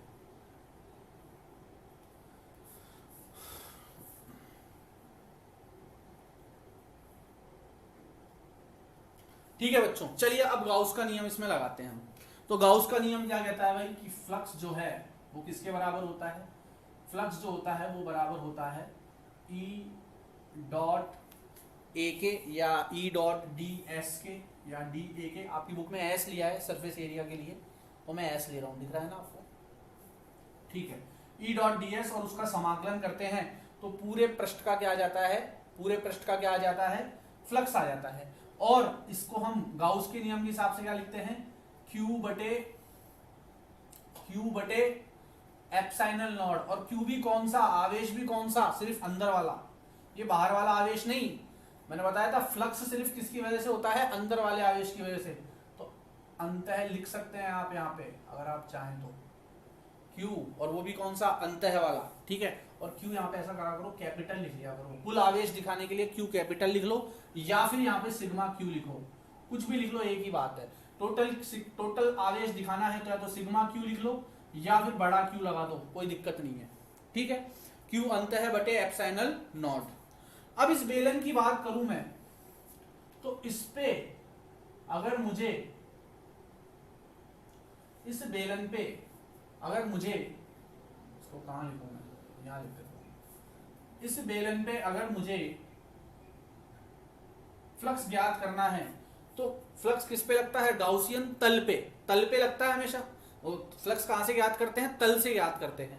तो बेलन में अभी अभी मैंने बताया 3 तल होंगे इस बेलन में, एक चारों तरफ का, एक तो चारों तरफ का, एक ऊपर का और एक नीचे का। तो चलिए मैं नाम दे देता हूं। मान लो ये तो ऊपर वाला जो तल है ये तो S1 है, जो घुमा हुआ है वो है S2, और जो नीचे वाला है वो है S3। समझ में आ गई बात, ऊपर वाला S1, नीचे वाला, सॉरी जो घुमा हुआ है तल वो S2 और नीचे वाला तल S3। ये ऊपर वाला तल S1, यहां से फ्लक्स ज्ञात करेंगे, चारों तरफ का ज्ञात करेंगे और नीचे का ज्ञात करेंगे, और बेलन का कुल निकालना है तो तीनों फ्लक्स को जोड़ देंगे। समझ में आई बात। तो चलिए इसको ज्ञात करते हैं। तो बेलन का फ्लक्स कितना आएगा, फाई S1 वाला प्लस फाई S2 वाला प्लस फाई S3 वाला। अब बात ये आती है, ये मैंने इसको ऐसे बीजगणितीय रूप में क्यों जोड़ दिया, क्योंकि फ्लक्स क्या है, एक अदिश राशि है, डॉट प्रोडक्ट आता है उसमें हमेशा E और S का, तो ये अदिश राशि है। और अदिश राशियों का जो योग है वो हम साधारण बीजगणितीय तौर पे कर सकते हैं, इसलिए मैंने इनके बीच में डायरेक्ट प्लस लगा दिया। सदिश होती तो फिर सदिश योग करते, बट फ्लक्स क्या है, अदिश राशि, इसलिए डायरेक्ट बीजगणितीय रूप में हम इसको जोड़ सकते हैं, ठीक है। चलिए अब हम ज्ञात कर लेते हैं, इसको हटा देता हूं मैं क्योंकि ये मेरे लिए जगह रोक रहा है काफी, ठीक है। तो चलिए अब ज्ञात करते हैं इस पे फ्लक्स। यहां लिख देना आप सबसे पहले, इसके ऊपर लिखना गाउस के नियम से, गाउस के नियम द्वारा, ठीक है। गाउस का नियम ये चीज कहता है। फिर इस बेलन के लिए इसके 3 पृष्ठ होंगे, S1 S2 S3। तो बेलन का कुल फ्लक्स कितना होगा, S1 पृष्ठ पर फ्लक्स प्लस S2 पृष्ठ पर फ्लक्स प्लस S3 पृष्ठ पर फ्लक्स। बात आ गई समझ में। तीनों पृष्ठों पे जो फ्लक्स है उनका अदिश योग कर कह लो या साधारण बीजगणितीय योग कह लो। अब बहुत ध्यान से सुनो, बहुत ध्यान से सुनो। मैंने आपको कई बार बताया है कि जो क्षेत्रफल होता है वह तो हमेशा पृष्ठ पर क्या होता है, लंबवत। क्षेत्रफल तो पृष्ठ पर क्या होता है, लंबवत। तो देखो विद्युत क्षेत्र की जो दिशा है वो तो ये है, या ये है। विद्युत क्षेत्र की दिशा तो ये है। अब अगर घूमे हुए पृष्ठ की बात करूं मैं, घूमे हुए पृष्ठ की बात करूंगा अगर, तो आपको पता है कि जो घुमा हुआ पृष्ठ है, जो चारों तरफ का घुमा हुआ पृष्ठ है, ठीक है, जो चारों तरफ का, अच्छा ये जो बेलन है इसकी कुछ लंबाई मान लेना, जैसे 10th क्लास में आप करते थे तो इसकी ऊंचाई मानते थे h, बट बुक के अकॉर्डिंग मैं ऊंचाई की जगह इसको l मान रहा हूं, लंबाई मान रहा हूं इसको। बेलन की लंबाई कितनी है, मान लो l। तो देखो सबसे पहले तो ऊपर वाले पृष्ठ की बात करता हूं मैं और नीचे वाले पृष्ठ की बात करता हूं। देखो ये पृष्ठ इस तरीके से है, ये बेलन है, इसका ये पृष्ठ इस तरीके से है। तो इस पे जो इसका जो क्षेत्रफल सदिश होगा वो यूं लंबवत होगा, क्योंकि क्षेत्रफल सदिश सदैव पृष्ठ पे क्या होता है, लंबवत, तो वो तो यूं होगा। तो इस पे जो क्षेत्रफल सदिश होगा वो तो यूं होगा, इस दिशा में बाहर की ओर होगा। क्षेत्रफल सदिश हमेशा किस ओर लेते हैं हम, बाहर की ओर, बंद आकृति में। तो इसका जो क्षेत्रफल सदिश होगा वो तो किस ओर होगा, बाहर की ओर होगा। मान लो इसका ये जो क्षेत्रफल सदिश है DA, ये बाहर की ओर होगा। और छोटे से क्षेत्र का ले रहा हूं अभी मैं, इस छोटे से क्षेत्र का ले रहा हूं, इस छोटे से क्षेत्र का DA इस तरफ होगा, और जो इसका विद्युत क्षेत्र होगा वो तो इस तरफ है, विद्युत क्षेत्र तो इस तरफ है। तो मैं क्षेत्रफल जो हमारा पृष्ठ संख्या 1 है या तल संख्या 1 है, उसमें मैं क्या देख रहा हूं कि जो क्षेत्रफल है और जो विद्युत क्षेत्र है उनके मध्य कोण कितने डिग्री का है, 90 डिग्री का। इसी प्रकार जो नीचे वाला पृष्ठ है, नीचे वाला पृष्ठ, उसमें भी जो क्षेत्रफल सदिश है वो लंबवत होगा बाहर की ओर, ठीक है। जबकि विद्युत क्षेत्र कहाँ है, इस ओर। तो नीचे भी जो छोटा सा हम क्षेत्र लेंगे ds, ठीक है, ये जो ds हम लेंगे ना छोटा सा, ये जो ds है, इसमें भी, इसमें s लिख देता हूँ मैं, मेरी क्या एक ही आदत पड़ रखी है मेरी क्षेत्रफल की, लेकिन बुक में आपके s है तो मैं s लिख देता हूँ। तो इसमें भी जो ds होगा उसमें और विद्युत क्षेत्र के मध्य जो कोण होगा वह कितने डिग्री का होगा, 90 डिग्री का। समझ में आ गई बात। इसमें भी 90 डिग्री, विद्युत क्षेत्र और क्षेत्रफल के मध्य कोण 90 डिग्री, इसमें भी विद्युत क्षेत्र और क्षेत्रफल के मध्य कोण 90 डिग्री। और आपको अगर याद हो तो जो सेकंड पॉइंट अभी मैंने आपको लिखवाए थे, 2 पॉइंट लिखवाए थे जो शुरू में, उसमें सेकंड पॉइंट में मैंने यही कहा था कि क्षेत्रफल और विद्युत क्षेत्र के मध्य कोण या तो 90 डिग्री मानो या 0 डिग्री मानो, या तो लंबवत होंगे, तो ये दोनों लंबवत हैं, या समांतर होंगे। अब समांतर कहाँ पे होंगे, ऊपर नीचे तो लंबवत हो गए दोनों। अब देखो ये जो घुमा हुआ क्षेत्र है, घुमा हुआ क्षेत्र है, घुमा हुआ क्षेत्र, ये घुमा हुआ क्षेत्र है, इसमें जो क्षेत्रफल सदिश होगा वो यूं लंबवत होगा इस तरीके से, और बाहर की तरफ होता है बंद आकृति में, फर्स्ट वीडियो में बताया था मैंने आपको। तो क्षेत्रफल सदिश यूं होगा इसमें, तो क्षेत्रफल सदिश इस तरफ होगा ds, और विद्युत क्षेत्र तो इस दिशा में है ही इनकी, इन आवेशों की वजह से। तो यहाँ पे मैं क्या देख रहा हूं कि ds जो है चारों तरफ जो घुमा हुआ क्षेत्र है, S2 माना था इसको हमने, ठीक है। जो S2 क्षेत्र है उसके लिए विद्युत क्षेत्र और इलेक्ट्रिक फील्ड दोनों क्या है, समांतर, सॉरी, विद्युत क्षेत्र और क्षेत्रफल सदिश दोनों क्या है, समांतर है। दोनों के मध्य कोण कितना होगा, 0 डिग्री होगा। आ गई क्या बात समझ में। ऊपर वाले तल के लिए दोनों के मध्य कोण 90 डिग्री, नीचे वाले तल के लिए दोनों के मध्य कोण 90 डिग्री होगा। परंतु जो घुमा हुआ क्षेत्र है उसके लिए दोनों के मध्य कोण कितना होगा, क्षेत्रफल और विद्युत क्षेत्र के मध्य कोण कितना होगा, 0 डिग्री, क्योंकि दोनों की दिशा क्या है, समान, दोनों क्या है, समांतर। समझ में आ गई बात। तो हमने यही तो पढ़ा था सेकंड पॉइंट में कि या तो समांतर लेंगे या लंबवत लेंगे, ठीक है। तो चलिए अब हम ज्ञात कर लेते हैं फाई S1, फाई S2 और फाई S3। तो अब देखो फाई बेलन या बेलन का कुल, थोड़ा इसको इधर लिख देता हूं मैं, फाई बेलन या बेलन का कुल फ्लक्स कितना होगा, फाई S1। अब फाई S1 का मतलब, फाई का फॉर्मूला क्या था, EDS cos theta, EDS cos theta. तो E समाकलन EDS cos, और थीटा कितना है भाई, इन दोनों के मध्य 90 डिग्री है, इन दोनों के मध्य S1 की बात कर रहा हूं मैं यहाँ पे, S1 की। तो S1 के लिए थीटा कितना है, 90 डिग्री, तो S1 के लिए 90 है, तो यहाँ पे cos 90 आ जाएगा, प्लस फिर इसके लिए S2 के लिए वही EDS, और इनमें इसमें भी कोण कितना है, 90 डिग्री, तो cos 90 प्लस फाई। अच्छा ये मैं छोटे छोटे क्षेत्र ले रहा हूं, देखो यहाँ छोटा सा क्षेत्र लिया मैंने, उसका क्षेत्रफल कितना था, ds। यहाँ भी छोटा सा क्षेत्र लिया मैंने, उसका क्षेत्रफल कितना था, ds। फिर उससे क्या होगा, इसका छोटा सा क्षेत्र लिया तो इंटीग्रेशन कर दूंगा तो पूरे का आ जाएगा फ्लक्स। इसका छोटा सा क्षेत्रफल लिया, इस पे भी इंटीग्रेशन लगा रहा हूं तो इस पूरे तल का आ जाएगा। आ गई बात समझ में। और यहाँ भी एक छोटा सा क्षेत्र लिया था मैंने घूमे हुए पृष्ठ पे, घूमे हुए पृष्ठ पे भी छोटा सा क्षेत्र लिया ds, और इसका भी इंटीग्रेशन कर दूंगा। अभी देखो समाकलन का चिन्ह लगा रखा है मैंने, ये लगा दिया मैंने पूरे पृष्ठ के लिए, पूरे पृष्ठ के लिए, ठीक है। अच्छा ये तो अपना खुला पृष्ठ है, इस पे लगाने की जरूरत ही नहीं है, इसमें तो सिर्फ समाकलन लगा दोगे तो काम चल जाएगा। ये बंद पृष्ठ थोड़ी है भाई, बंद पृष्ठ क्या है, बंद पृष्ठ है ये पूरे बेलन का पूरा पृष्ठ, बस ये अलग से बंद पृष्ठ नहीं है, ये द्विमीय है, ये वृत्ताकार है, ये अलग से द्विमीय है। और ये जो घुमा हुआ पृष्ठ है ना, इसको खोल दोगे तो एक आयत बन जाएगा, तो ये भी द्विमीय है, तो इसलिए यहाँ पे बंद पृष्ठ लगाने की जरूरत नहीं है। पूरे बेलन की एक साथ बात करेंगे तो बंद पृष्ठ लगा देंगे हम। समझ में आ गई बात। चलिए तो ये हो जाएगा EDS cos, और यहाँ पे थीटा कितना है, दोनों के मध्य 0 डिग्री। बात आ गई क्या समझ में। यहाँ पे 90 था, 90 लगा दिया, यहाँ 90 था, 90 लगा दिया। छोटे छोटे क्षेत्रों की बात कर रहे हैं हम। यहाँ छोटा सा क्षेत्रफल लिया ds, यहाँ छोटा सा क्षेत्रफल लिया ds, यहाँ छोटा सा क्षेत्रफल लिया ds। छोटे से क्षेत्रफल के लिए ds का EDS cos 90 का समाकलन किया तो पूरे पृष्ठ का फ्लक्स आ जाएगा। यहाँ भी पूरे पृष्ठ का फ्लक्स आ जाएगा, और यहाँ भी जब समाकलन का चिन्ह लगाएंगे तो छोटे से क्षेत्र के लिए तो इतना सा है, तो समाकलन का चिन्ह लगाए तो पूरे घूमे हुए पृष्ठ के लिए S3 के लिए आ गया, S2 के लिए सॉरी ये आ गया। समझ में आ गई बात। दरअसल मैंने बाद में S2 लिखा था यहाँ पे, तो मैं यहाँ पे cos 0 लिख देता हूँ, क्योंकि S2 जो है वो घुमा हुआ पृष्ठ माना है, और घूमे हुए पृष्ठ में थीटा कितना है 0 डिग्री, और थर्ड जो है उसमें 90 लगा देता हूँ मैं, क्योंकि तीसरे नंबर पे मैंने S3 लिखा था। ठीक है, तो बेलन का कितना आएगा टोटल, अब फ्लक्स ऑफ बेलन कितना आएगा, देखो 90 क्या होता है cos 90 0, तो ये पूरा 0 बन जाएगा।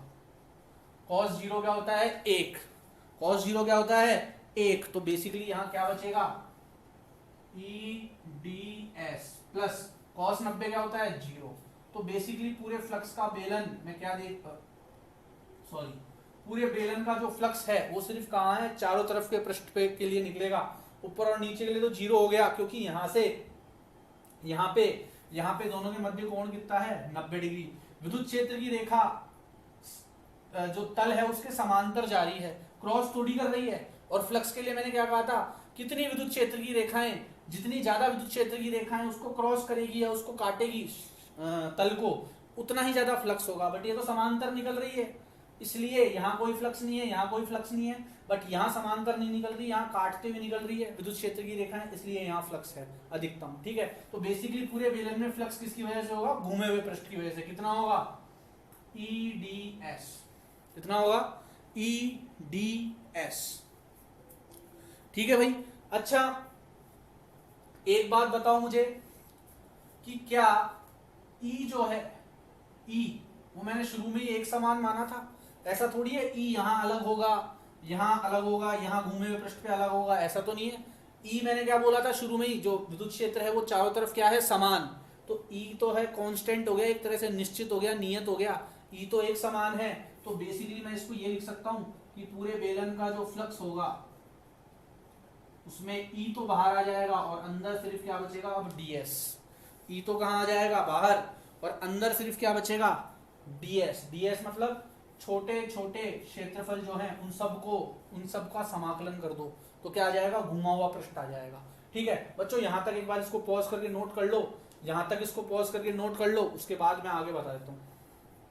यहां तक इसको पॉज करके नोट कर लीजिए आप लोग। चलिए अभी मैंने इसको इरेज नहीं किया है, मैं यहां से कंटिन्यू कर रहा हूं, स्टेप मिटाता जाऊंगा, आपने नोट कर ही लिया है। चलिए इसको आगे यहां लिख देता हूं मैं। अब देखो ध्यान से देखो एक बार, थोड़ी आपकी 10th क्लास की गणित लगाओ यहाँ पे, जो 10th क्लास में आप गणित पढ़ के आए हो, 9th क्लास में भी पढ़ी हुई है गणित। तो E तो कांस्टेंट है, E तो बाहर आ गया। E कांस्टेंट क्यों है, क्योंकि विद्युत क्षेत्र मैंने शुरू में ही क्या माना था, चारों ओर समान। जो दो नियम लिखे थे उसमें भी यही माना था कि विद्युत क्षेत्र एक समान होना चाहिए। जब विद्युत क्षेत्र एक समान है, क्षेत्रफल के हिसाब से बदल नहीं रहा है, तो विद्युत क्षेत्र कांस्टेंट है, उसको इंटीग्रेशन के बाहर ले आओ, और सिर्फ इंटीग्रेशन किसका होगा, समाकलन किसका होगा, ds का। अब ds के समाकलन का क्या मतलब है, यहाँ पे पूरे पृष्ठ पे ds के समाकलन, ds का जो समाकलन उसका क्या मतलब है कि जितने भी छोटे छोटे इस तरह के पूरे चारों ओर पृष्ठ पे, घूमे हुए पृष्ठ पे इस तरह के जितने भी छोटे छोटे क्षेत्र हैं उन सब का समाकलन। तो उन सब के समाकलन से चारों ओर का कुल पृष्ठ आ जाएगा, चारों ओर का क्या आ जाएगा कुल पृष्ठ। और बेलन का ये क्या कहलाता है, घुमा हुआ पूरा पृष्ठ क्या कहलाता है, वक्र पृष्ठीय क्षेत्रफल। ये जो घुमा हुआ पृष्ठ है पूरा, ये बेलन का क्या कहलाता है, वक्र पृष्ठीय क्षेत्रफल। इस बेलन पे हमने छोटे छोटे छोटे छोटे छोटे छोटे ds लिए थे, उनका समाकलन किया तो चारों ओर का कुल आ गया अब घुमे हुए का। ठीक है, और बेलन का कुल पृष्ठीय क्षेत्र सॉरी बेलन का वक्र पृष्ठीय क्षेत्रफल कहलाता है ये घुमा हुआ पूरा क्षेत्र, और इसका फॉर्मूला होता है 2πrh, या 2πrh की जगह हम यहाँ क्या लिख देंगे L।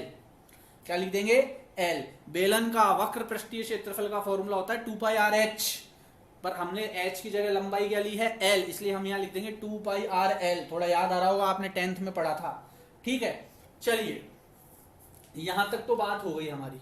अब आपको शुरू में मैंने एक चीज बताई थी, शुरू में मैंने अब आप बोलोगे कि सर आपने गाउस के नियम का तो कहीं प्रयोग ही नहीं किया अभी तक। गाउस का नियम तो यह है Q/ε0, इसका तो बोले आपने कहीं प्रयोग ही नहीं किया। तो अब भैया गाउस के नियम का ही प्रयोग करने वाले हैं हम। अब हम किसका प्रयोग करने वाले हैं, गाउस के नियम का, कि भाई जो फ्लक्स है उसे ऐसे तो निकाल ही सकते हैं, ऐसे तो निकाल लिया अलग अलग पृष्ठों के लिए, बट पूरे बेलन की अगर बात करें, पूरे बेलन की बात करें तो उसको ये भी तो लिख सकते हैं।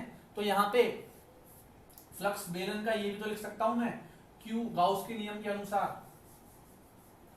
मैं लिखूंगा गाउस के नियम से, एक मिनट पेन चेंज कर लेता हूं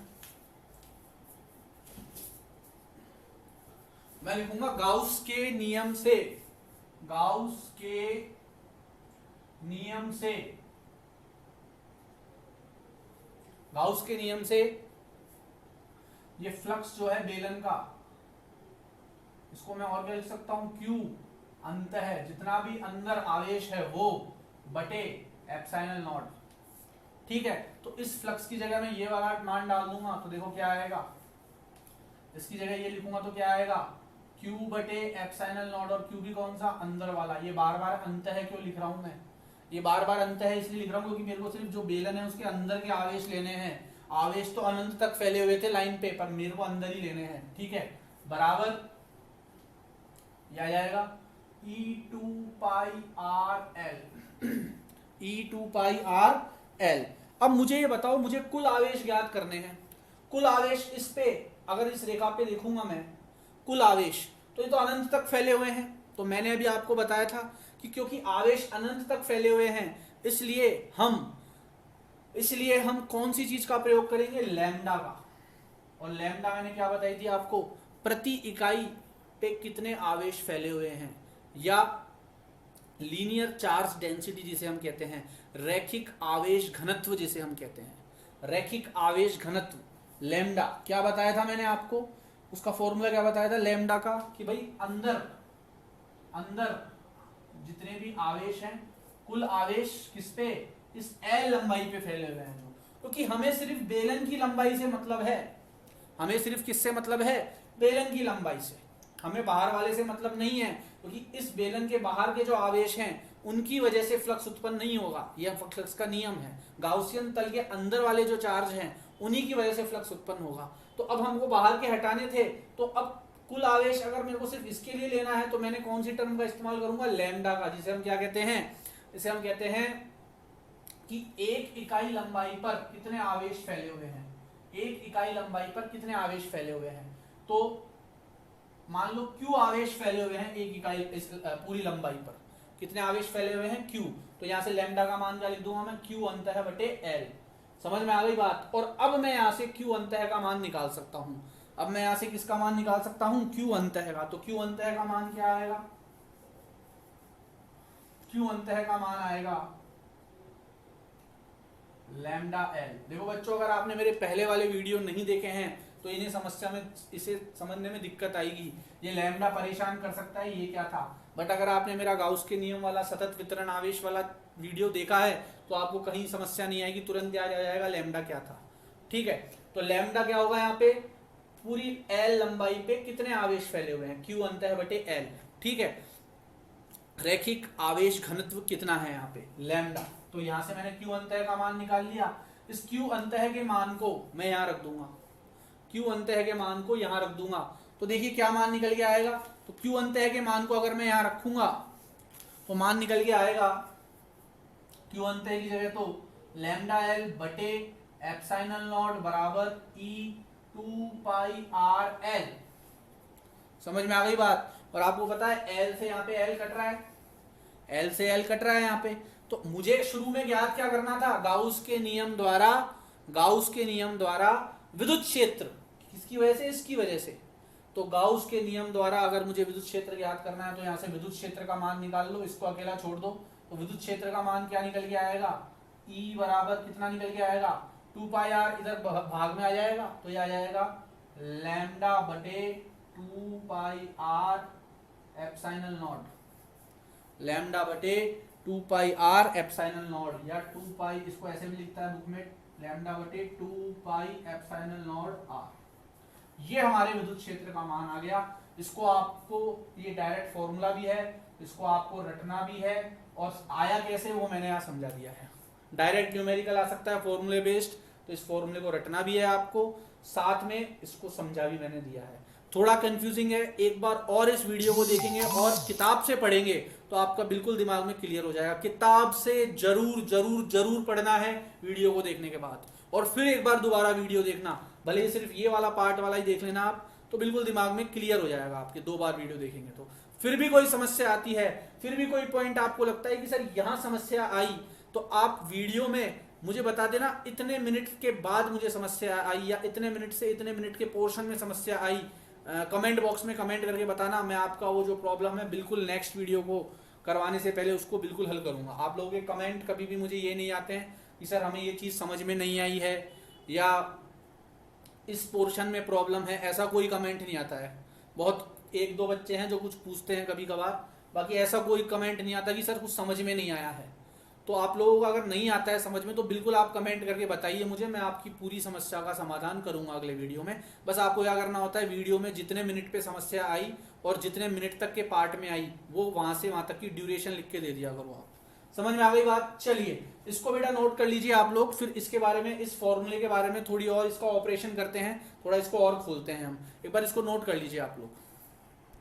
चलिए अब देखो बेटा, यहां से एक चीज हमें क्या पता लगी कि ई जो है देखो ई का मान क्या आया, ई का मान आया λ/2 पाई एप्सिलॉन नॉट r। ठीक है, थोड़ा मैं चित्र एक बार दोबारा यहाँ पे छोटा सा चित्र बना रहा हूं एक। ये हमारा तार था और इससे r दूरी स्थित हमें विद्युत क्षेत्र ज्ञात करना था, और उसके लिए हमने गाउसियन तंत्र के रूप में बेलन लिया था। ठीक है, बस ये इतना सा देखना है, और इसकी लंबाई l थी बेलन की, और इस पे जो प्रति लंबाई जो आवेश का घनत्व हमने माना था वो हमने क्या माना था, लैम्डा। तो लैम्डा कितना आया था, Q/L।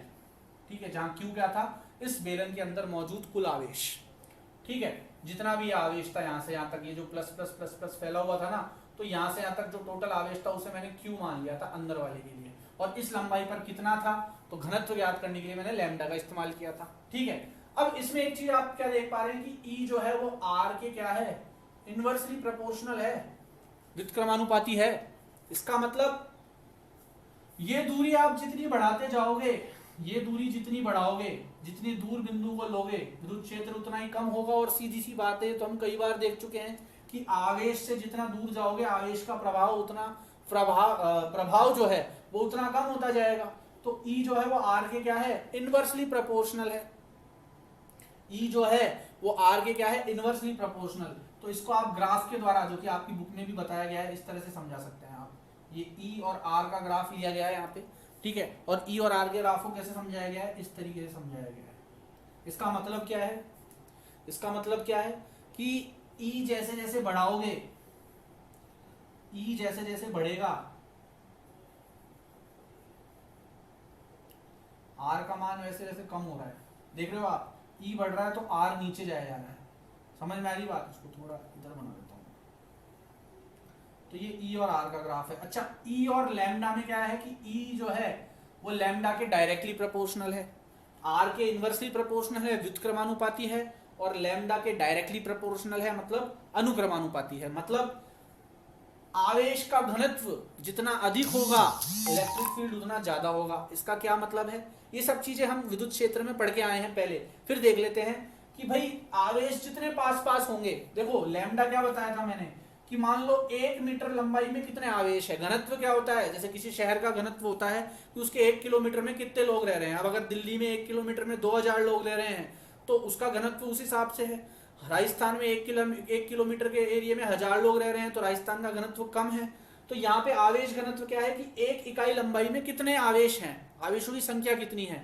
तो 1 इकाई लंबाई में जितने ज्यादा आवेश होंगे, लैम्डा जितना ज्यादा होगा, घनत्व जितना ज्यादा होगा, रैखिक आवेश घनत्व, E का मान उतना ही ज्यादा होगा। मतलब आवेश जितने पास पास लोगे, जितने पास पास लोगे, इलेक्ट्रिक फील्ड उतना ज्यादा आएगा। क्योंकि देखो अगर यहाँ आवेश दूर दूर होंगे तो इस बेलन के एरिया में 5 ही आवेश आएंगे, पास पास लोगे तो 10 आ जाएंगे, और पास पास लोगे तो इसी बेलन के एरिया में, इस क्षेत्र में ही 20 आ जाएंगे इस बेलन में। तो 20 आवेशों का विद्युत क्षेत्र भी अधिक होगा, 5 आवेश का विद्युत क्षेत्र कम होगा। तो आवेश जितने पास पास, विद्युत क्षेत्र उतना अधिक। तो इसके लिए भी एक ग्राफ आपको दिया हुआ है बुक में, E और लैम्डा का, इस तरीके से कि E जैसे जैसे बढ़ रहा है लैम्डा का मान भी वैसे वैसे बढ़ रहा है। समझ में आ गई बात? तो ये 2 ग्राफ हैं, इनको भी आप नोट कर लीजिएगा। और आज हम इस टॉपिक को यहीं खत्म कर रहे हैं। कोई भी प्रॉब्लम है आप मुझसे पूछिए। हमारा अगला टॉपिक आएगा। अगला टॉपिक जो है, अभी तो हमने जो है किसके लिए ज्ञात किया है, अभी हमने ज्ञात किया है किसी रैखिक आवेश वितरण के लिए या रैखिक अनंत आवेशित तार के लिए मान लो आप, ठीक है। अब जो है हम तल के लिए ज्ञात करेंगे, मतलब देख रहे हो आप, पहले हम एक विमीय पे आए, अब अगले वाले टॉपिक में द्विविमीय पे, गाउस के नियम के द्वारा ही द्विविमीय तल पे या किसी तल की वजह से हम क्या ज्ञात करेंगे, विद्युत क्षेत्र ज्ञात करेंगे। तो बच्चों अगली क्लास में मिलते हैं, तब तक आप लोग पढ़ते रहिए, धन्यवाद।